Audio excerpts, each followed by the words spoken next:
ત્યાંથી એક ભરકુંડા ગામમાં ગયા. એ ભરકુંડા ગામમાં એકેય સ્લેબ વાળું મકાન નથી, એકે સંડાસ બાથરૂમ નહીં. હું ને નંદકિશોર સ્વામીને વિચરણ કરતા. નંદકિશોર સ્વામી તો લંડનથી આવેલા, નડિયાદના પટેલ. અને અમને રસોઈમાં શું આપ્યું ખબર છે? બાપા ફરાળ કરવાના છે હાનનું. અમને શું કીધું કે તેલ નહીં, ઘી નહીં, દૂધ દઈને છાશ એટલું નહીં માંગવાનું. તેલ નહીં, ઘી નહીં. અને એ ભાઈ છે ને રાવજીભાઈ, એના ભાઈ સદનભાઈ, ધોતી ઉપર જીવન આખું પૂરું કર્યું. સાંકડી પહેરે લાકડા ઉપર ઓઢે છે શિયાળા, હાવ જળ પર. આપણે પાછા પડી જઈ સાચવી નાખી. અને અમે શું બનાવ્યા? બાજરા રોટલા બનાવ્યા, કારણ કે એમાં તેલ નો છે, ઘી નો ચાલે. એટલે રોટલો ચોટી ગયો ને કે નંદકિશોર સ્વામી કે તાવડી ઊંધી કરી નાખો, બે બાજુ સડી જાય. પ્રમુખ સ્વામી મહારાજ ત્યાં ગયા, એના ઘરે બાપા ગયા. ત્યાં નગર યાત્રા કાઢી. માફો નો આવે, માફો આપણે આઈમેક્સમાં જોઈ છે ને પેલામાં કે પેલો રાજા ઉચકીને ફરે પાલસી જેને કે, એમાં એક માણસ હતો હાઈટ વાળો, એક માણસ નીચો. હવે એ બાપાને શું થાય વચ્ચે બેઠા હોય? આમ આમ કેટલું થાય. અને હનુમાન બનેલા ટૂંકી ટૂંકી સડિયું પહેરી અમને શરમ આવે. એ ગામમાં લાઈટ નહીં.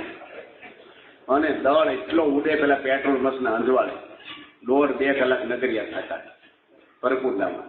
બળિયાદેવનું મંદિર જેને ગોતાભાઈ કરીને પૂજાય, એને ત્યાં સભા કરી. આ રાવજીભાઈને ઘરે બાપા ફરાળ કર્યા હાલમાં. ત્યાંથી બાપા કઠલાલ ગયા. 15 પધરામણી કરી. ભરતભાઈ ઠક્કર હતા યોગી ટ્રાન્સફરવાળા, એની ગોઠવું. ત્યાંથી સ્વામી એક ગયા પાટેરા ગામમાં. ત્યાં પ્રાણલાલભાઈનું રાત્રે 11 વાગે ઓઇલ મિલનું ઉદઘાટન થયું. ત્યાં 20 પધરામણી કરી.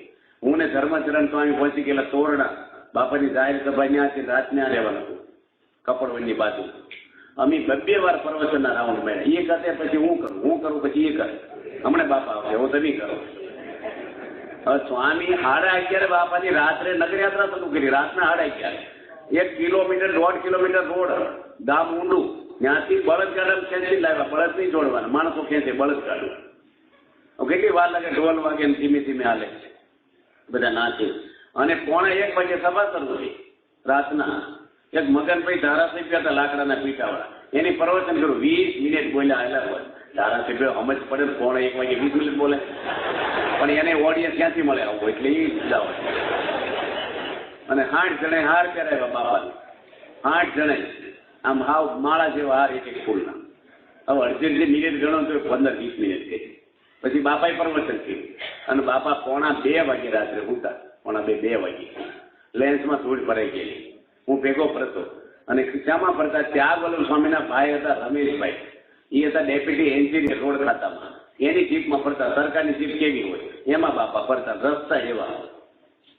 અને કેટલું જ્યાંથી કલેસર ગામમાં ગયા.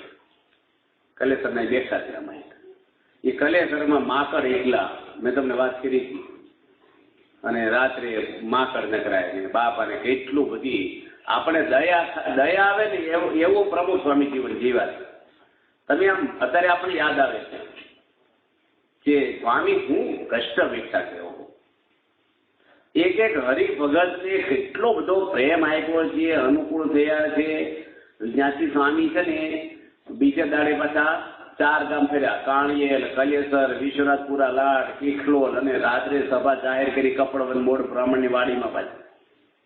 અને ત્યાંથી એક વાસુદેવભાઈ હતા આપણા લીગલ બધું સંભાળતા અમદાવાદ. એના ઘરમાં એને ઉતારો વર્ષો સુધી મેં કર્યો છે. હું વિચરણ કરતો. એક સંદાસ. અને એ ઘરના કેટલા જણા રહે? 14 જણા રહે ઘરમાં. અને એની 2 સંતો હોય. એટલે અમે છે ને 3 વાગ્યાથી સંદાસ જવાનું શરૂ કરવું પડે રાત્રે. ત્યારે આપણો મેળ પડે. 14 જણા એમાં બાપાનો ઉતારો. પ્રમુખ સ્વામી એના ઘરમાં ઉતરેલા. અને સ્વામી આ તો એક ગામનું તમને વિચરણ કીધું, એક જ દાડાનું. આવું રોજનું ગણી લેવાનું. રોજ આવું. પ્રમુખ સ્વામી છે ને એ કોઈ ઓળખી શકે જ નહીં. અનંત બ્રહ્માંડો એના રૂવાડામાં ઉડે. ક્યાં ભગવાન ને ક્યાં આપણે. કેટલી મહાન શક્તિ એનામાં છે, કેટલી શક્તિ એનામાં છે.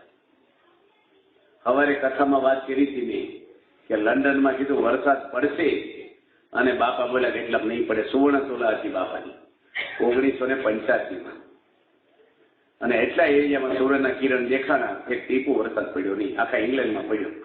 બાપા કેટલા નહીં પડે. આવા તો કેટલા પ્રસંગો બાપાને જોયા, એટલું ઈશ્વરીય. મુંબઈના રોકાણ દરમિયાન એકવાર સ્વામી શ્રી સ્નાન વિધિ બાદ શરીર લૂછીને તૈયાર થયા ત્યારે અચાનક તેઓની નજર પાણીના નળ પર ગઈ. તે નળ પરથી આવતા પાણીને બાલદીમાં ભરી ભરીને સ્વામીશ્રીને સ્નાન કરવામાં આવેલું, પણ અત્યારે તેઓએ જોયું તો નળ પર ગણનું નહોતું. તેથી તેઓ અતિશય આકડા થઈને સેવકને ઠપકો દેવા લાગ્યા કે કેટલા વખતથી ભેગા ફરો છો તો હજી સમજ્યા નથી.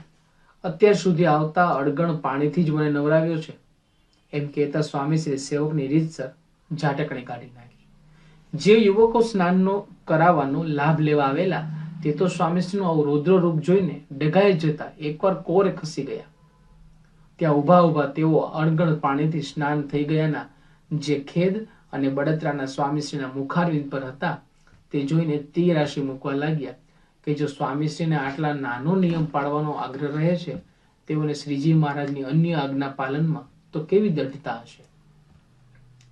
આ સમયે એ યુવકોને શ્રીજી મહારાજના વચન યાદ આવી ગયા કે જેને પરમેશ્વરના વચનની ખટક રહે અને નાનું મોટું વચન લોપી શકે નહીં, એવી રીતનો જેનો સ્વભાવ હોય તેને ગમે તેવો આપતકાળ આવે તો પણ એ ધર્મ થકી પડે જ નહીં. ભગવાનનું નૂરસી રૂપ સ્વરૂપ જોઈને કોઈ તેઓની નજીક જવાની હિંમત કરી શક્યું નહીં, એવું વર્ણન ભાગવતમાં આવે છે. અડગણ પાણીથી સ્નાનના મામલે સ્વામીશ્રીના મુખારવિંદે જે રતાસ પકડેલી તે જોઈને યુવકોની દશા પણ કંઈક એવી જ થઈ ગયેલી. પણ તે જ વખતે એક ઘટના એવી બની કે સૌને સ્વામીશ્રીને પૂજામાં ભીડી લેવાનું મન થઈ આવ્યું. સેવક પર પ્રકોપ ઠાલવ્યા બાદ સ્વામીશ્રી હજી તો 5 ડગલા ચાલીને બાથરૂમની બાજુમાં આવેલા ઓરડામાં પ્રવેશ્યા હશે ત્યાં જ 3 વ્યક્તિઓ તેઓને મળવા આવી પહોંચી. એ 3 કલાકારો હતા. સ્વામીશ્રીએ તેઓને એક જોતા જ એકદમ પ્રેમથી આવકાર્યા. તે વખતે યુવકે તેઓની આંખોમાંથી અમી નીતરતું અનુભવ્યું. સ્વામીશ્રીનું મુખારવિંદ પણ મૃદુ જણાયું. સૌ તેઓ સામે તાકી જ રહ્યા કે માત્ર 20-30 સેકન્ડમાં જ આ ફેરફાર કેવી રીતે શક્ય બને.